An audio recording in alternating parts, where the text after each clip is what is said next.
On today's episode of the Regression to the Mean podcast, we are lucky enough to have a special guest. He was on last week. We're getting him again this week. We have the roto surgeon himself, a.k.a. Kev Mahserejian, joining us for another week. Kev, how you doing, man? This is not a fun evening. I wasn't looking forward to coming on this pod and talking fantasy because I didn't want to think about fantasy tonight. I wanted to drink some tea, watch some Naruto Shippuden, and turn my brain off. This is the last. No offense, I love talking to both of you, Keegan and Shaun, but man, my fantasy season might be down the drain with Mark Andrews out for the year. This is brutal. It looked awful. It looked awful the minute the injury happened, and then he got up and he starts walking, and then you're like, oh, it might not be Jover. And then all the Twitter doctors are like, extremely high ankle sprain. You're like, okay, 4 to 6 weeks, maybe he's back. And then John Harbaugh says he's likely done for the season, and now we just get to talk about let's say the a prayer hip for Mark. prayer. I saw the injury. I watched him fall and I was like, oh, he's concussed, because I was like, he hit his head on the ground, he's calling for, or like whatever people are calling over doctors or whatever. I'm like, oh, okay, that sucks. He's out this week, maybe next week, and the bye's week 13. I'm doing the in-game cope. I'm like talking myself off the ledge while it's going on. I'm ignoring everything on Twitter. I'm like, it's like, those docs are full of crap. I'm the roto surgeon at the end of the day. Like, I'll trust my gut on this one. No, I was completely wrong, obviously. I didn't see his leg bend at like a 90-degree angle underneath him. And it didn't look that severe, but obviously it was. And now we're all sad. It reminded me of Jerry Jeudy when he had that high ankle sprain. Yeah. I think, was it 2020 or 2021? He came out, I think his sophomore year, and he had to get the card out, and it was like, oh, he'll be back in like 2 months. It's like with an ankle sprain. But yeah, Mark Andrews is done for the year, but I think it lagged out. But Kev, it was a big week for you. Sydney Sweeney on the timeline. Like, she's always on the timeline all week. Yeah, she's got multiple movies out. So I know you said you're under the weather this week, but I think that's a nice pick-me-up for you, dude. So I'm happy for you. Is it though? She's clapping Glenn Powell's cheeks, and we're getting a lot of lovey-dovey, and I know they're trying to sell the rom-com.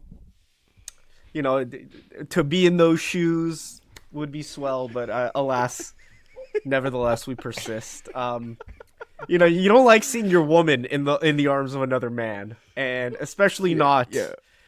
Flaunting the Iceman. Yeah.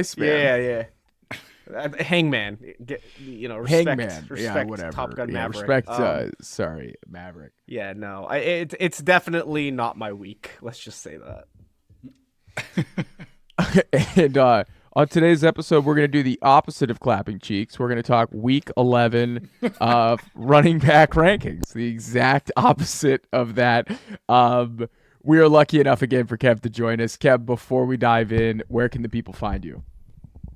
Twitter at RotoSurgeon. That's where all of the stream of consciousness, trains of thought, and all that good stuff goes. Most of my fantasy analysis actually is just on Twitter, but I also do have the Patreon, RotoSurgeon. You can find me through there, and the Operating Room podcast, where I occasionally do spit some words as well, but it's been kind of rough this past month just because I run out of ideas. I'm like, how many start sits and freaking buy low, sell highs can I do in the middle of the fantasy season? It's a lot more fun in the preseason, I will say. It's a lot more fun, but that's why you have to make 4 episodes a week, Kev, because that's what we do. Yeah, shout out Regression to the Mean. You guys grind, and I respect anyone who does the daily grind. It's just like my mental capacity is kaput. A lot easier when there's 3 of us, because me, Aiden, and Shaun can all split up duties. But yeah, preseason's a lot better. You haven't been hurt yet. There's no season-ending injuries. All the guys you're high on have not disappointed you. But we're here, Week 11, talking some running backs. We've got a star in the making back in the lineup, Achane, this week. I'm curious to see how aggressive we all are on these rankings. Kev, I told Shaun I took my own shot at making some rankings as well, too. So I know you've got rankings. Shaun's got rankings. Mine will probably be atrocious, but we've got 3 to compare here. No ranking shame. You actually went through the exercise and did it. All right. how hard it is to do. But this is going to be a lot of fun. We've all ranked these running backs. I'm going to pull up my rankings. I'm going to go tier by tier. I've gone the top 40 running backs for this week. I'm going to stop at each tier. I'm going to consult these guys, get their opinions. I might be moving guys up and down. As always, you can find these rankings in the notes of the episode description. But before we dive into running back rankings for week 11, we want to thank you for supporting the Regression to the Mean podcast.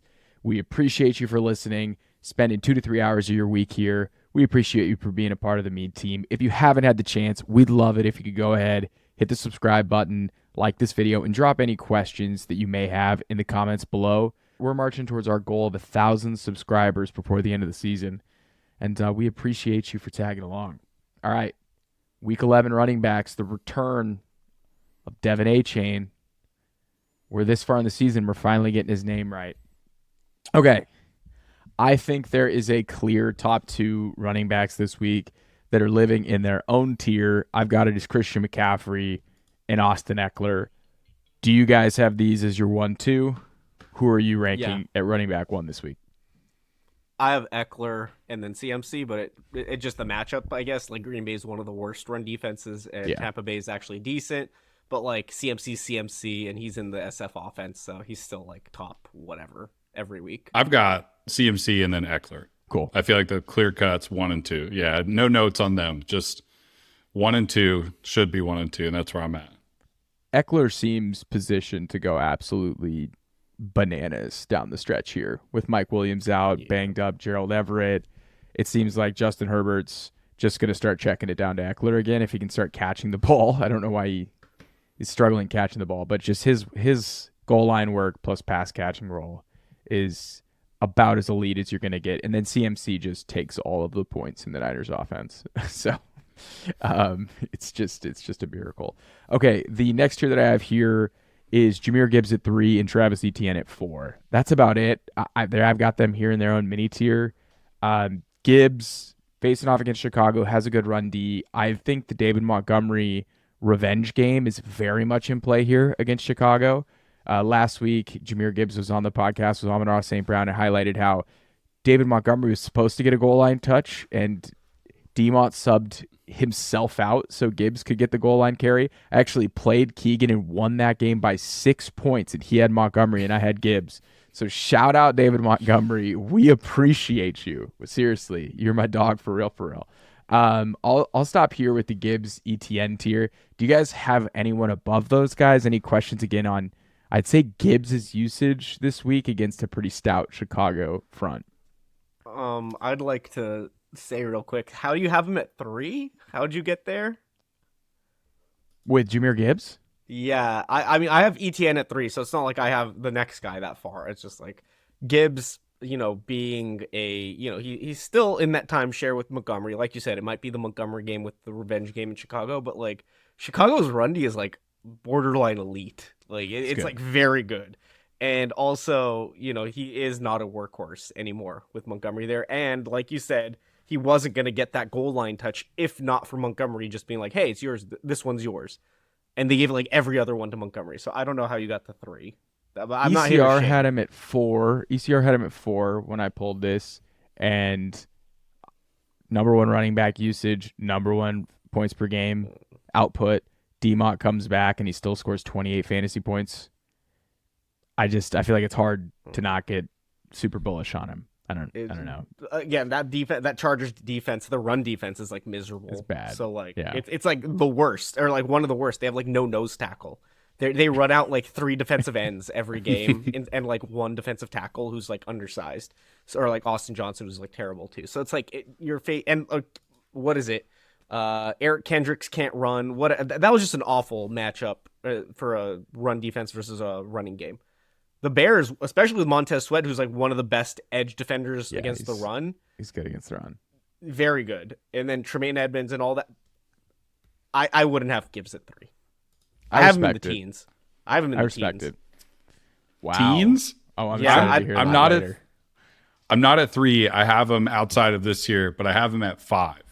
I have him at 5, a little out of this tier, but I'm pretty aggressive on it as well, too, based off the game I watched last week. I mean, even with David Montgomery in the lineup, he was still third, only behind CMC and Christian McCaffrey last week in expected fantasy points. So he's kind of had this it factor to him when I watch him. I feel like the way their line moves people off the ball right now, like obviously it's a very bad defensive line they played last week, but they're mowing people down on that offensive line. I feel like the run game is going to be set up well for the rest of the year. So I got pretty aggressive on Jahmyr Gibbs, but I still have him at 5.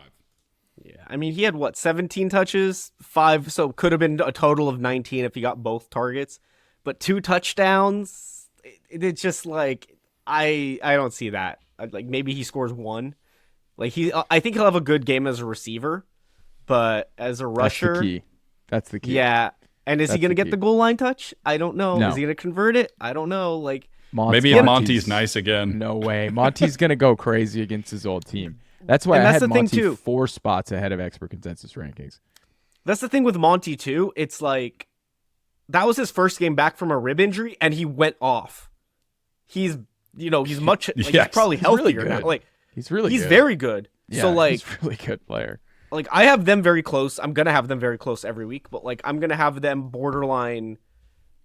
Outside. I'm gonna have them both outside the top 5 because they're gonna siphon from each other. They can both be awesome in like matchups against the Chargers, but against the Bears, who I know Bears are a joke, but they're 6th in rush DVOA and like only getting better. I feel like that's a fair take to have them right next to each other because I don't have them next to each other, and I could probably move Gibbs down, but I feel like maybe they should just be back to back, honestly, on a week-in-week basis until I see somebody get some extra work.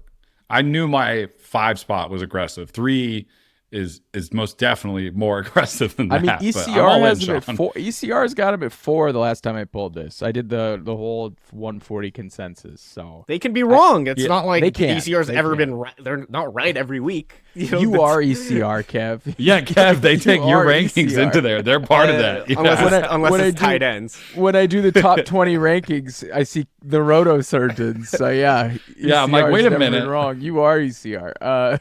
It is my. I actually got worse in tight ends, speaking of, from this last week. So I even dropped, I don't know how.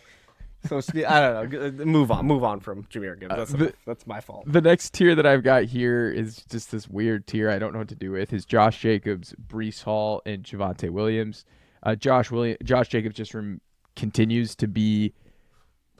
He looks a lot better now with this new Antonio Pierce offense, but it's like a high usage, lower efficiency type player.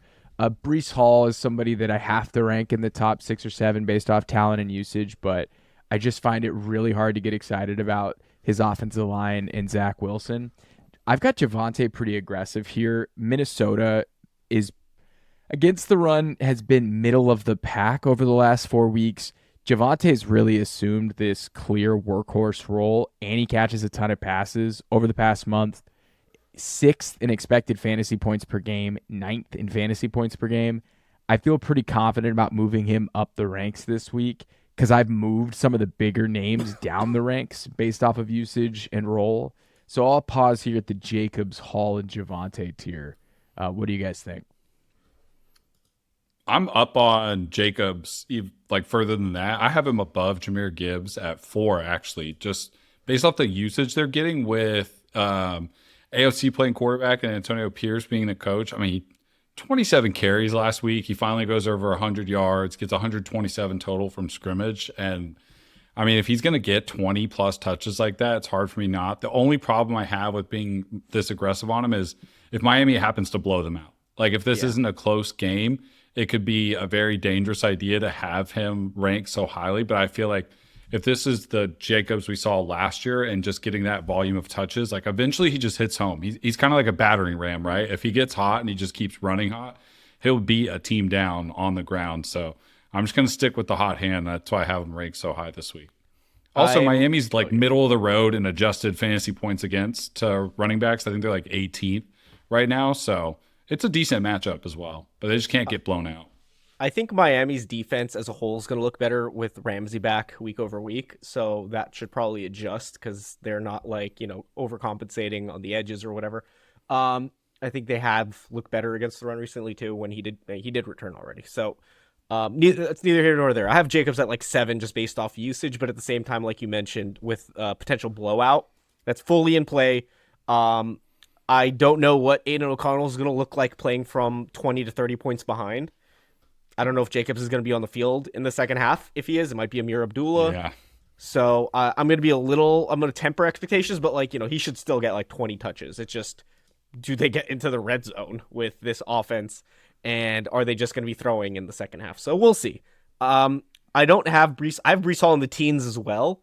Buffalo's defense is, solid. It's not great, but the Jets offense looks miserable. I don't think I could trust them at all going into Buffalo, and Breece has looked not great recently. The last 3-4 weeks, he's averaging 2.5 yards a carry, and then all his production's coming in the air. I don't trust Breece Hall right now. I'm not gonna say I trust anybody else, like Dalvin Cook either, but yeah, I have him in the teens. You can't play him this high. Yeah, I didn't know where to rank Breece this week. I almost have him floating. I feel like because of just looking at the rest of the guys on the list of running backs, I feel like maybe he could still be a top 10 play, but he has not. Like Kev has been saying, it has not been pretty. But I mean, Michael Carter played on 15 passing downs the week before. He's usually getting 10 plus passing down works, and now he's no longer a part of the team. I think that's not going to go all to Breece, but he should get a little bit more involved in the passing game with Michael Carter out. They also sub him out in 2-minute drills. The usage for Breece has been really puzzling, but riding what he did to the Bills, in the beginning of the year, hit a couple home runs, went for 127 yards in the season opener. Maybe we see it again. I think the Bills, it's their adjusted fantasy points against are 22nd. So they're a little bit towards the bottom. I feel like it's a good matchup, but yeah, Kev's right. It hasn't been pretty for Breece. So I honestly don't know where he fits, but I think part of my brain tells me he still has to be somewhere in the top 10. Yeah, I think Cook's going to. They don't score touchdowns, so it's hard.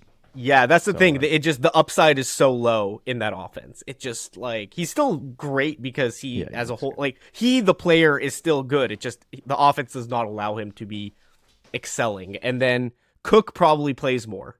They're probably going to play Cook. He's looked better too. He has in the pass game in particular. So moving on to the next tier here, and one of the guys here that it's just probably one of the more exciting tiers. Running backs 8 through 12. At running back 8, I have Devon Achane. Running back 9, Aaron Jones. Running back 10, David Montgomery. Running back 11, Derrick Henry. And running back 12, Raheem Mostert. So I've got Achane 5 spots ahead of expert consensus rankings. Super aggressive, but he's going up against a bottom 5 run defense. He's an unreal talent. He was averaging 25 fantasy points per game before he got hurt. I do expect Raheem Mostert, who I have at running back 12, to be running well coming out of the bye, and I expect him to see the majority of the touches, but I still think Achane's home run hitting ability, I want to be aggressive and rank him higher. What do you guys think about Miami's running back rotation coming out of the bye with Achane healthy? I made the mistake of having Keaton Mitchell too high. I still had him below Gus Edwards, but it's just those home run hitter types, you do need the volume at the end of the day, and coming off an MCL sprain, it doesn't matter the matchup because, the Raiders and Bengals are pretty close in run defense. They're both awful. So I think I'm going to temper expectations. Obviously, he is going to regress his yards per carry and, touchdowns per touch and whatnot. So I'm going to be – I have Achane in the teens, the high teens, but I have Mostert in the top 10, I think at 8 right now because he is still the workhorse. He's still the guy. I'm very, very, very aggressive Shocker. with Achane this week. Shocker. Yeah, the homer pick. No, I like the matchup like you said, Sean, but I also have Raheem Mostert at 11 outside of the top 10 as well too. I think both of them can hit home this week. It's not a great defense against the run. So very bad. If I was ranking with my brain, it would probably be Mostert at 8 and Achane at 12, but I went with my heart. So I went with Achane at 8. My fantasy teams need that. Fantasy teams I ranked based on what my fantasy teams need, essentially. Aaron Jones could easily be a top 5 play this week, though, against that Chargers front. Yes. His usage is great. That offense is starting to show a little bit of signs of life. I was pretty impressed with how they played Pittsburgh last week. It's not pretty, but at least they were able to move the ball, and Jones is starting to look a lot healthier coming off the hamstring. And I think you could rank Derrick Henry higher, too. He's playing an AFC South team in November. His usage has been pretty solid, running back 13 usage over the past month. Tyjae's always lurking, but the Jacksonville run defense has given up 27 fantasy points per game to running backs. So I think we could see kind of a throwback older running back week. I mean, we already saw Joe Mixon go off tonight, where just some of these older guys are just going ape shit this week. Yeah, I'm pretty pissed about that Joe Mixon game. I had him at like RB27 because I didn't think the Bengals offense could do much against the Ravens, even with Joe Burrow under center, but like he scored the cheapy touchdown and he was just like the entire offense with like Burrow out. Check down. Yeah. Just check down. I thought it would be Boyd or like Chase on some cheap. It was literally all Mixon. I'm still extremely mad about that, but that's neither here nor there. I don't think I'm going to have Henry quite high because the Jaguars run defense, even though they got like obliterated last week by the 49ers, they're still like third in DVOA against the rush. So the Will Levis led offense, I'm not going to believe is quite there yet. Tyjae Spears is still playing a lot and he's playing on like passing downs too. And I think the Jaguars offense does take a step up this week against a terrible Tennessee Titans pass defense. So I don't know how much Henry we see. Yeah, I took that into the consideration as well too. Like the Tennessee run defense being good. I have Travis Etienne like at 8, and I have Derrick Henry at 21 because I think Travis Etienne is gonna have a tough matchup, but Trevor Lawrence has a chance to get right. And like this pass funnel defense that it's kind of been all year, and if that offense can stay on the field, like I don't see Tennessee getting in a rhythm with Will Levis. And Derrick Henry used to be able to face a loaded box and take it to the house, and I don't know if that's the same thing this season quite as much. And yeah, the Tyjae Spears involvement, like I have, like I said, Henry all the way at 21 here. I still think he has a good fantasy day, but I don't see him going off. I feel like this is an opportunity for Jacksonville to like make a statement, like, "Hey, we're still okay. we're not a bad team." Arden Key was talking shit. He's like, Trevor can't play past his first read. And I'm like, oh, they're screwed. They're so like it's gonna be, this isn't the wide receiver episode, but I think it's gonna be like the Calvin Ridley goes off and it's the FU Jacksonville's still good week after getting blown out by SF. So, yeah, I have Henry at 18 though. Like he'll be fine. I think he's fine. It's just I don't see the big upside like usual. I'm riding with the big dog, but I get it. It's the Will Levis shit and fraud. The odd offense did not look good against Tampa. Running backs 13 through 18 here. Joe Mixon, who we mentioned, I had him at running back 13. Kenneth Walker at running back 14. Saquon Barkley, running back 15. DeAndre Swift, running back 16. Tony Pollard, running back 17. And running back 18, my guy, the man, the myth, Rachaad White. Sade. Love you, Sade. You changed my life. I'm literally Rachaad White. Okay, so this tier has a ton of fallers. And I bet you I'm going to get some looks here on this tier. So I've got Kenneth Walker down 3 spots against expert consensus rankings. Saquon minus 5 spots against expert consensus ranking. DeAndre Swift minus 9. And Tony Pollard minus 9. I'm probably going to regret this the DeAndre Swift one the most. Casey has not been elite against running backs. Just Swift's usage and his fantasy points per game have really tailed off over the past month. 18th in usage, 25th in PPG, and he gets no goal line touches. All of that. He's like the Lamar Jackson of running backs, and Gus Edwards is the Jalen Hurts. Just Jalen Hurts steals all the fantasy points. They all go to him. It's just really hard to be a running back and hit home. He's going to have to catch a ton of passes, or this game needs to be super high scoring. So I've got him minus 9 spots. And then Pollard. I don't get how people continue to rank him as a top 10 running back each week. I don't get it. He doesn't catch the ball and he doesn't score touchdowns, and they just run him up the tackles. He has the 21 usage and the 44 production at running back. I know he's a positive regression candidate and he's even going to stumble into the end zone, but even if he regresses positively, he's not catching enough passes here to be a top 10 back weekly. And it breaks my heart. Why not have him at 4 like me? Because Carolina is just that bad. They're that bad. They've cleaned it up. They've cleaned up their run defense. No, they haven't. With they gave Frankie up a Louvu shit ton. back. Frankie Louvu, come on. Don't Frankie Louvu me. Like, they just gave up, 16 points to Deontay Foreman? Like, come on. Like, let's be real. That was that was Thursday night. But that was literally this past points. week. They gave their up run 20 D is not points good. to Deontay Foreman. They lost Shaq Thompson Kev, early in the year. What's up? I've got him at 7. I've There got we go. Pollard at 7, top 10. Even if this is a blowout, he should have enough points going into the second half that I think he's a top 10 player. He's playing 70% of the snaps. He just sucks, but like you could suck and play the Carolina run defense to be okay. Like, it doesn't matter. If it doesn't happen this week, guys, it is so over. It is over. It's as Jover as it gets. Yes. God. Who's some other guys that you talked about in this? Kenneth Walker actually have at the same spot, Shaun, as you do. So I'm at 14 there. I'm trying to think of who else that have some changes here. Saquon is absurd. The Saquon is. I don't even want to talk about it. Sorry, my dog's playing with a chew toy. I don't know if you guys can hear that. You're good. Text, yeah. I have Kenneth Walker at 7. But that's just because I'm a Rams fan and I know the run defense and defense. Oh, no, I have him at 6. I have him ahead of Jacobs. My bad. He had 20 touches last week, and they're probably going to win this game, or at least be very close. Like, it's going to be another game where he gets like 18 to 22 touches or whatever, and he's their goal line back, and the offensive line is back healthy. I don't know. I think Walker's a safe, very smart play against a shitty Rams team. And I don't know. Who else did you have? Swift, I'm much higher than you are in Swift. I'm at 13. It's just like, he won't get the goal line touches, but Kansas City's run D is terrible, and like they're coming off the bye, and he's playing like to Pollard 70% of the snaps. So it's just like he'll get like the touches and the yards, and maybe he'll score.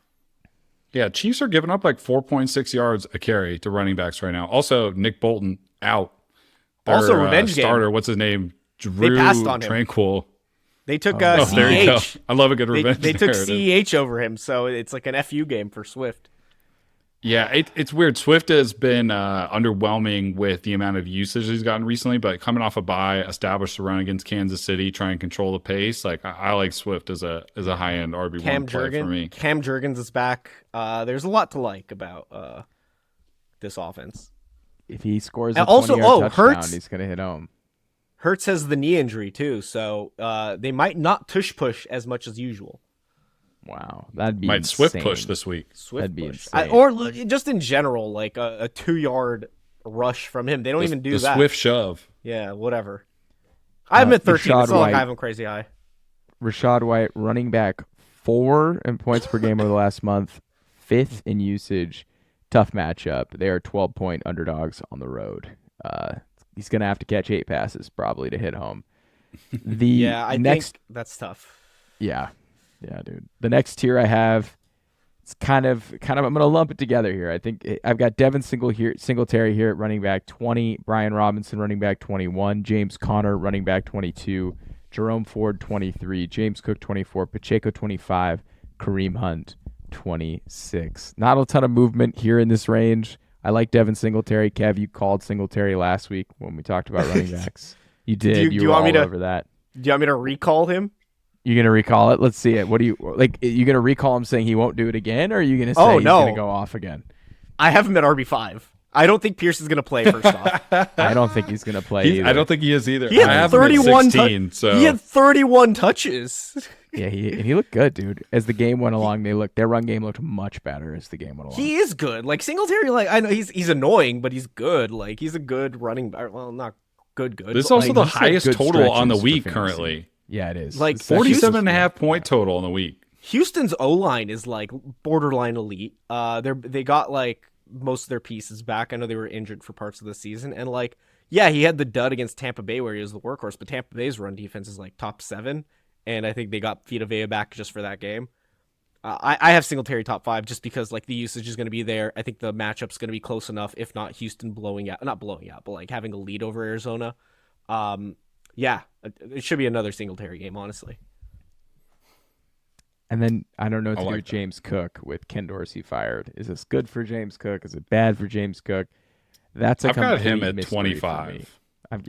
What are you going to do with him? Where do you put him? 22. I have him like him and Barkley back to back. It's just like, do I want Saquon Barkley, the workhorse, in a terrible offense facing a very stout interior defensive line, or do I want James Cook, who's good at football but also like doesn't get goal line touches against a solid defense, but like average against the run defense? I don't know. It's weird. Yeah, it's an annoying Cook all the way down there, and then Brian Robinson is somebody I have. I'm all the way up at 13 with Brian I'm at Robinson. 10. We're talking about the shit. Yeah. We're talking about the RB4 in fantasy football right now against a terrible Giants defense right now. So, guy's been getting really good usage. They're lighting it up. He's also super involved in the pass game right now and looking really good as a receiver. Who would have thought that maybe a running back is good? He just need to recover from getting shot, Yeah. We're like a full year and a half past that, and he looks like what I thought Brian Robinson was going to be before he took a couple bullets in the leg. I didn't think he was this good. I think I had him RB5 in his class, maybe RB5, RB6, somewhere in that range. But like, he's been like awesome recently. Spent like 119 yards against Seattle's defense and a touchdown as a receiver. Insane. The last game he had against the Giants, like they disappointed. They only scored 7 points, but I think, the Tyrod factor, like he can extend drives.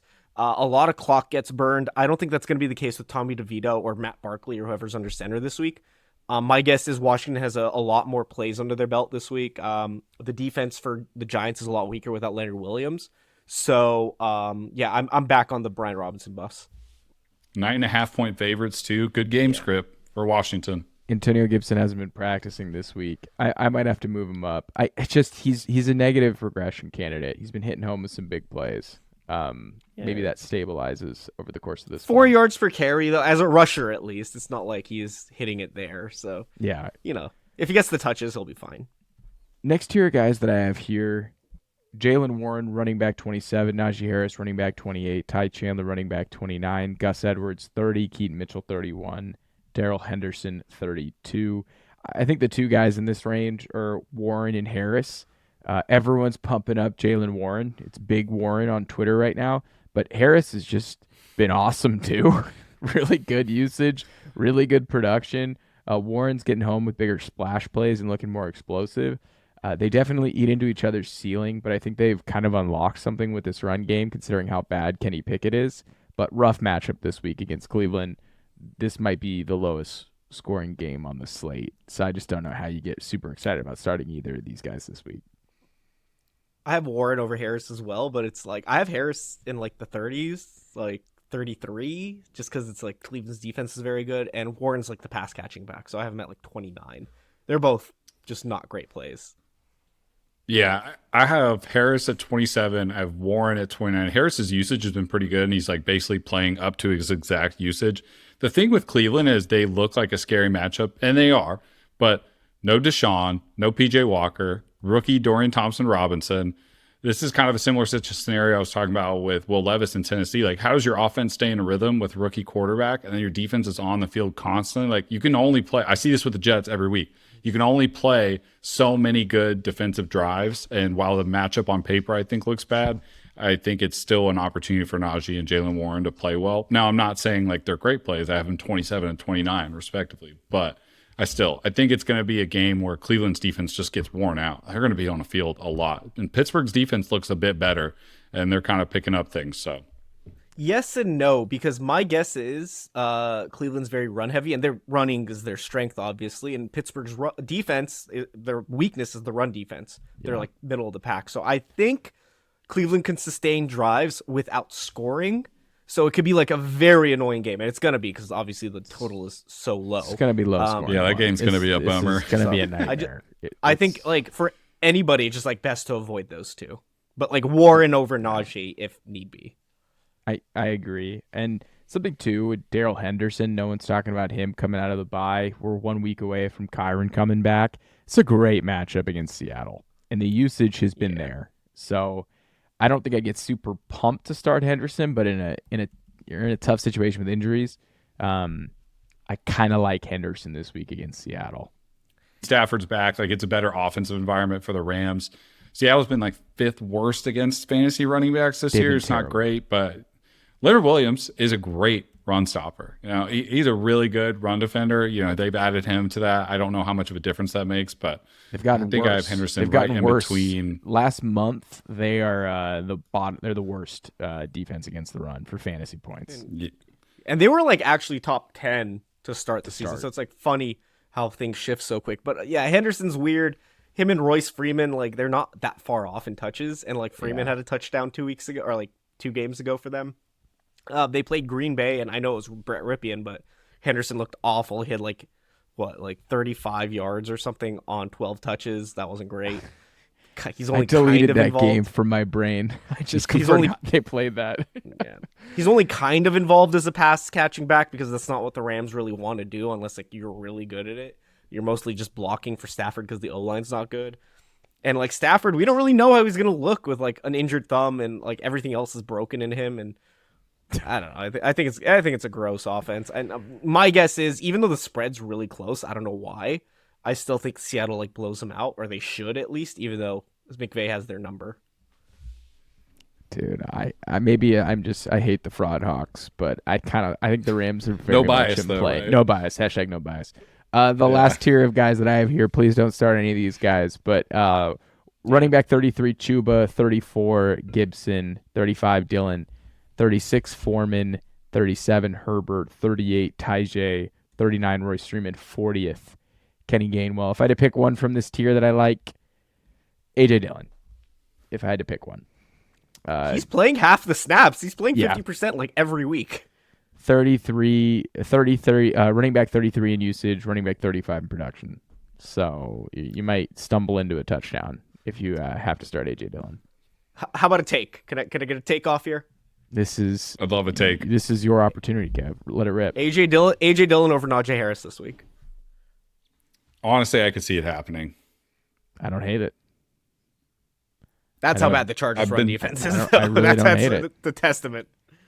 I'll add something here, Sean. At my 40th running back on the week, and TP owners are going to hate this. I have Rico Dowdle, number 40. We talked about how good of an opportunity it is for Tony Pollard to go crazy and get back into RB1 status, but like second half could be completely up for grabs for Rico Dowdle too. There could be a lot of usage. I'm not saying you can start him, but if you're in a pinch in a really deep league, like there's worse things you could do out there. I got him at 32. That's solid. They could both eat. It could just be a very run-heavy game for Dallas. But Mike McCarthy said they're not going to force feed anyone for your fantasy team. Dude, 40% of the touches have been going to CeeDee Lamb. What are you talking about? I don't. Dude's built like no a complaints, thumb. McCarthy. Yeah, we're getting exactly what we need. Before we jump, guys, thoughts on Ty Chandler? I know we didn't touch on him. Do we think he does anything in a starter's role? For me, if Madison. I have him at 24. Yeah. Okay. 1 week, smash spot start against Denver. He only saw 14 carries on just 29 snaps, but he also had 42 yards and a touchdown, came out of the Wildcat and scored. Broncos, 32nd in success rate, 50%, and 31st in adjusted fantasy points allowed. So it's a good matchup. I feel like if there was a week you could start him, it's this one. Yeah. Yeah, I'll leave it at that. Their run game's not that good, but if Madison doesn't play, he's going to see like 20 touches. So it'd be you could start worse opportunities than Ty Chandler. All right, that's it for running backs this week, fellas. Anything else before we jump? No, as always, a pleasure. All righty. All right, until next time, indeed, everybody. Kev. We appreciate you for tuning in. Until next time.